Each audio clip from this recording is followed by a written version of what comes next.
Magandang araw po mga ka-coin collector.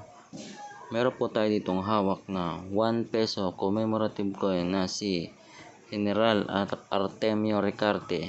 Ito po ay nabili natin sa ating isang follower na sa halagang 300 hanggang 500 pesos.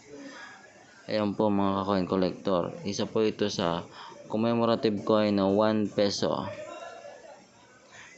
Bibigyan ko lang po kayo ng konting kaalaman sa barya na to. Kung mapapansin nyo po, ayan po, makikita nyo po sa kanyang harapan ang logo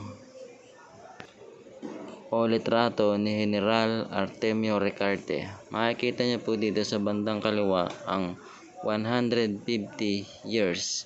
At ito naman po ay ang Republika ng Pilipinas.